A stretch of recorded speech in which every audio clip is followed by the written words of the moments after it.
Okay, welcome to this video. We'll basically be going over the March 15 update, patch 1.2 for God Eater, which added in two new types of missions, passwords for assault missions, a couple of hairstyles, some new clothing, some new accessories, and I'm pretty sure that's it for this at least. And with some little improvement and bug fixes, which I don't really think I can call them bug fixes, but we'll see. We'll see. Not really. So I've already finished and played through most of the story missions, and well, I finished all the story missions, but as in the new two types of missions we got, one is called snack missions, and for some reason, all they are about getting like little treats that give you a boost against origami.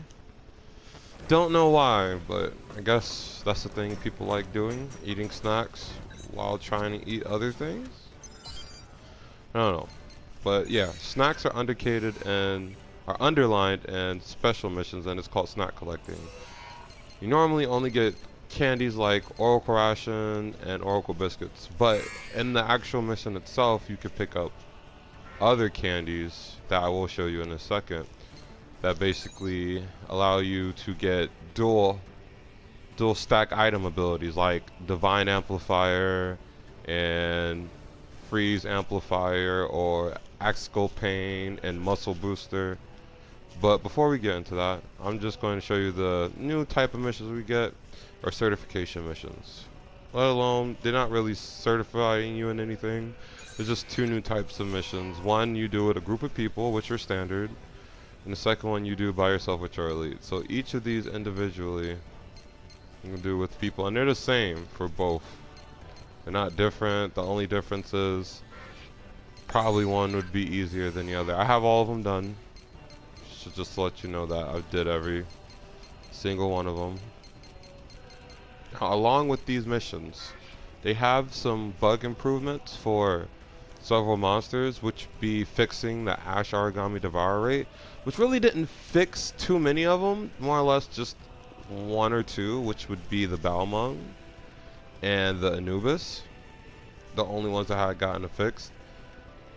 And also fixing the Havakiri and how it always spammed the same moves and always was 100%, which is kind of annoying. It did say to increase shield deployment rate, which is barely noticeable unless it's like probably 0.5 of a second. They did improve the devour rate, but for some reason it went from 4 seconds, as I will count here, 1, 2, 3, to 3 seconds, which it needs to be like 2 seconds, because trying to fight all these origami, especially the bigger ones that move like every 1.5 seconds, doesn't really help you devour any less. They need to actually increase the rate of the burst devour in itself. So amongst of just those bug fixes, they did add new weapons animations that you had in the previous game, like with the long blade they added back what do you call it, impulse edge, to where you can get your stamina back after doing lengthy combos and jumping in the air, as I will demonstrate here. So you can do that and you can get your stamina back. Previously, when this game came out, they did not have that in the game. For some reason, I don't know. They gave simultaneously short, like sidestepping or your first initial step with the short blades. They gave those back. Well, I'm not gonna go over every single. I'm not gonna go every single fucking weapon upgraded in the patch. I will leave a link in the description for all of the primary updates, but I will be going over the mass ones. While they had new weapon improvements and fixes, they also give you new clothes, like I'm wearing here. So for the male side, they have Zeke, Keek, and they have what is his name, Hugo clothes. For the female side, they have what's her name, the little operator girl, Amy. They got Amy, they got Lulu, and they got Claire. They got different color variants. I'll go through all of them so you can see. And nothing really spontaneous about these. They're just different color palettes. They have both tops and bottoms, but I'm only going to be showing the top. Also, on top of those, they also have uniforms for each one of the different ports that reside in this game. So we have, not all of them, but I guess the major ones that they introduced in the first part of the story. So this is Pennyworth, all having matching bottoms. Crimson Queen, the Glyphonier, the Baron, the Chrysanthemum, and that will be it for all the new outfits, pretty much. They added 5 new hairstyles, so you get these 10 as you play through the game. Let me go through them a little bit slower.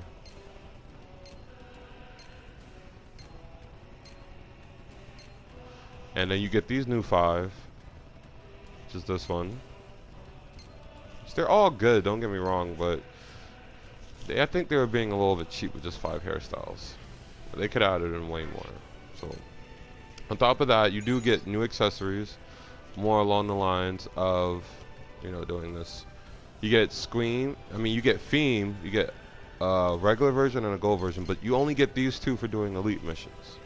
You don't get these 2. This one is you get after you finish all certification, and this one is just after you be, I think, halfway between the elite certification missions. You get these, like the Chubby Anubis, the Comfy Marduk, the Marduk, Sleeping Vajra.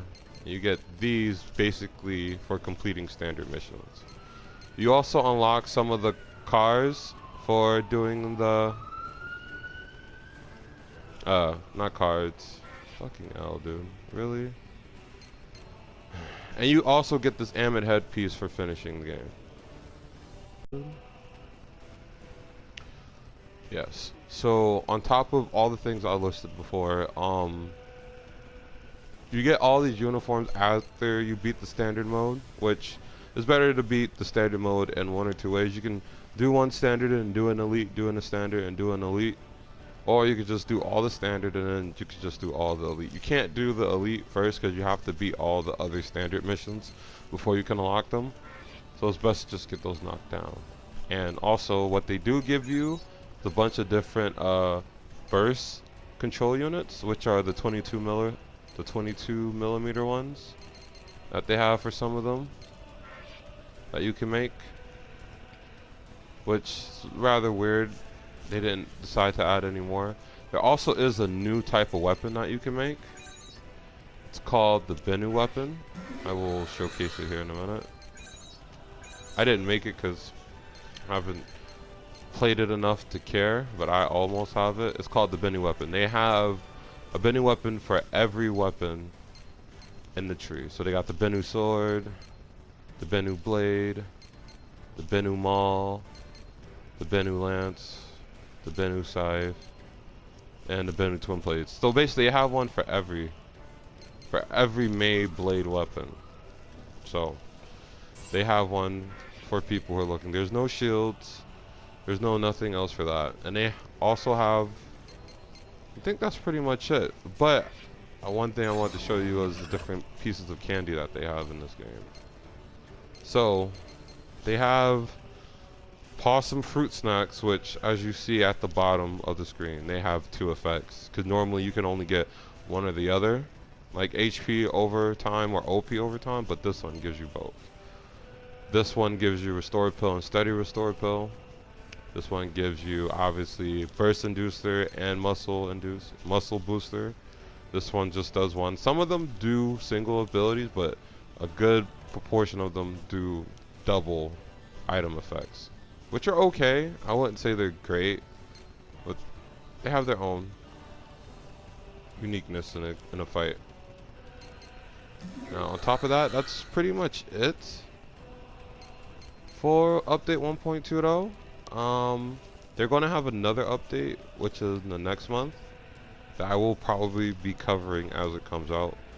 But there's no release date, so probably have to wait on Bandai Namco's Twitter for that said information. And if you liked the video, please subscribe.